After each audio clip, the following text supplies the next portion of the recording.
NEET issue রাজধানীতে মিছিল, রাহুল গান্ধীর বাড়ি থেকে মিছিল 30 জানুয়ারি মার্চ পর্যন্ত সেই মিছিল চলে। अरे प्रशांत जी यार इधर पीछे होते थे सब पीछे।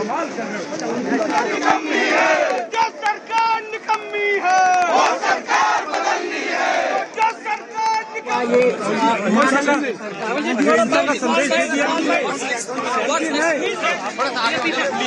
जगह तो होनी चाहिए भैया, इसके पैर हैं। जो हमारे स्टूडेंट्स हैं वो सड़क पे हैं, तो सारे के सारे ऑपोजिशन एमपीज को लगा कि हमें भी सड़क पे होना चाहिए, तो हम चाहते थे कि सारे के सारे ऑपोजिशन एमपीज इंडिया गेट जाएं। उन्होंने मना कर दिया, रोक दिया। फिर हमने कहा कि 30 जनवरी जाना चाहते हैं, यहाँ पे सिंबॉलिकली गांधी जी की असैसिनेशन स्पॉट है इसलिए।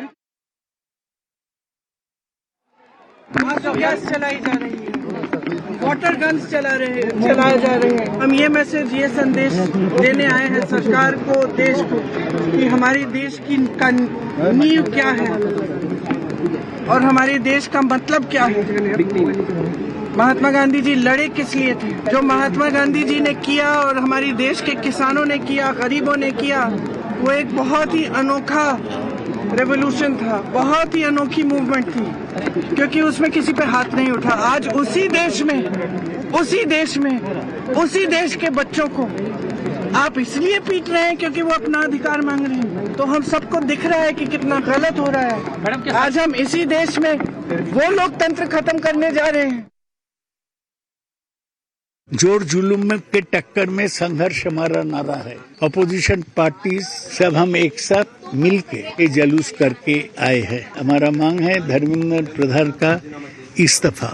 अब जब तक ये नहीं होगा ना हम पार्लियामेंट होने देंगे, हमारा आंदोलन जारी रहेगा। पीएम के आश्वासन के कोई कीमत हमारे पास नहीं है। वो पार्लियामेंट से भाग गया जिस दिन छात्रों का प्रोसेशन आया। जब सरकार कोई संतोषजनक जवाब देगा तब डिस्कशन चालू होगा। जहाँ कोई विचार नहीं मिलते, न्याय नहीं मिलते, सबको गांधी जी की चरण की शरण लेने पड़ते।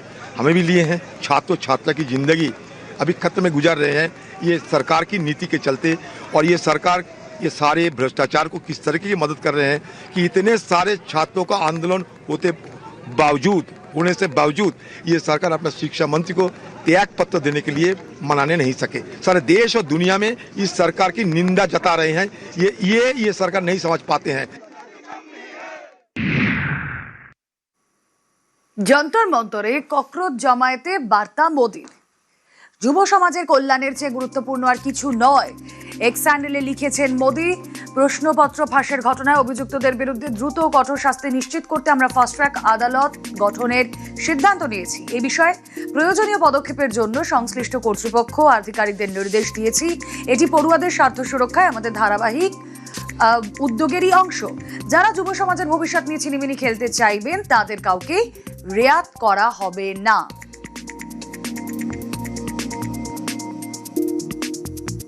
যুব সমাজের কল্যাণ ও ভবিষ্যতের চেয়ে গুরুত্বপূর্ণ আর কিছুই হতে পারে না।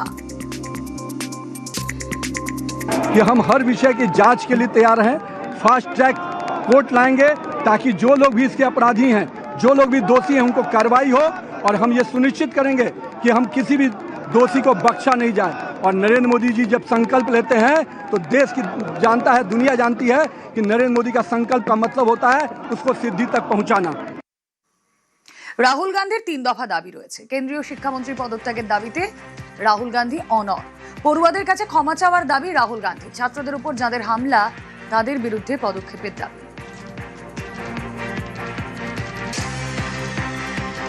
নিটের প্রশ্নপত্র ফাঁস তদন্তে করা কেন্দ্রীয় সরকার, কিন্তু তাও কেন্দ্রীয় শিক্ষামন্ত্রীর পদত্যাগে অনড় ককরোচ জনতা পার্টি।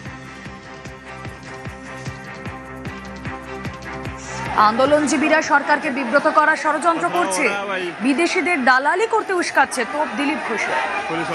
আন্দোলনজীবী নাম দেওয়া হয়েছিল যাদের, সেই লোকগুলো কিছু না কিছু ইস্যু নিয়ে এসে কিছু ইনোসেন্ট লোককে সামনে করে বারবার দেশে একটা উৎপাত তৈরি করে সরকারকে বিব্রত করার চেষ্টা করে। আর সহজ টার্গেট হচ্ছে পার্লামেন্টে যখন সেশন চলে, এরা অনেক চেষ্টা করেছে পাকিস্তান বানাবার, বাংলাদেশ বানাবার, নেপাল বানাবার, শ্রীলঙ্কা বানাবার, কিন্তু সফল হয়নি, এবারেও হবে না।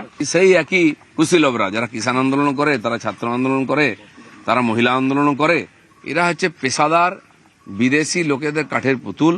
সেই জন্য এরা কিছুদিন উৎপাত করবে, কিন্তু ভুলে যাবে না যেন সরকারটা, নরেন্দ্র মোদী, অমিত শাহ, তারা যথাসময়ে ডিসিশন নেবেন। এদের সঙ্গে দেশের মানুষ নাই, বারবার ইলেকশনে হারে। আর কিছু এরকম দালাল টাইপের লোক আছে, বিদেশি দালালি করে, তারা সামনে লাফাচ্ছে। সাধারণ মানুষও চেনে, আর যারা ওর মধ্যে এসেছিল প্রথমে আন্দোলনকারী, তারাও বুঝতে পেরেছে তাদেরকে এই যে যুদ্ধের বোড়ে তৈরি করা হচ্ছে। উত্তর ভারতে দুর্যোগ, জম্মুর ডোডা ও কিশ্তওয়ারে ভারী বৃষ্টি, ফুঁসছে পাহাড়ি নদী, ক্ষতিগ্রস্ত একাধিক রাস্তা। উত্তরাখণ্ডের দেহরাদুনে প্রবল বৃষ্টির জেরে দুর্ভোগ অব্যাহত।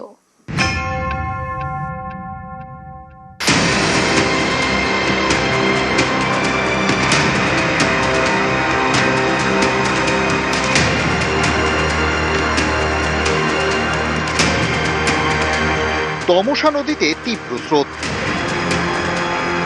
ভাঙছে নদীর পার, এর জেরে রাস্তায় ধস, ব্যাহত যান চলাচল।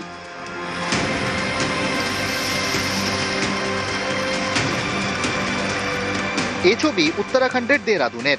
গত কয়েকদিন ধরে এখানে দফায় দফায় বৃষ্টি, ফুঁসছে একাধিক নদী। বৃষ্টির কারণে ধস নামে দেহরাদুন ও মুসৌরির মধ্যে রাস্তার একটি অংশে, যার প্রভাব পড়ে গাড়ি চলাচলে। অনেক যাত্রী আটকে পড়েন। টানা বৃষ্টিতে 4টি জাতীয় সড়ক সহ 149টি রাস্তা ক্ষতিগ্রস্ত। জরুরি ভিত্তিতে শুরু হয় রাস্তা সারানোর কাজ।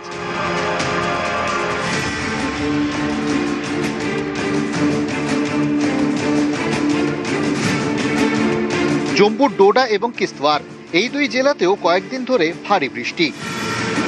ভারী বৃষ্টির জেরে জল বাড়ছে পাহাড়ি নদীতে। বিপদ এড়াতে নদী এবং ধসপ্রবণ এলাকায় মাইকে প্রচার করছে প্রশাসন। টানা বৃষ্টিতে বেশ কয়েকটি রাস্তা, জলের পাইপলাইন এবং ইলেকট্রিক পোস্ট ক্ষতিগ্রস্ত। এই সব ক্ষতিগ্রস্ত অংশ সারানোর কাজ শুরু হয়েছে। নাগারে বৃষ্টিতে কোথাও মেঘ ভাঙা বৃষ্টি, কোথাও হরপাবান, এতে বিপদ বেড়েছে। ধসের জেরে ডোডায় একটি গাড়ির ওপর পাথর গড়িয়ে পড়ে, গাড়িটি দুমড়ে মুচড়ে যায়। ডোডা এবং কিস্তওয়ারে কন্ট্রোল রুম খুলেছে প্রশাসন।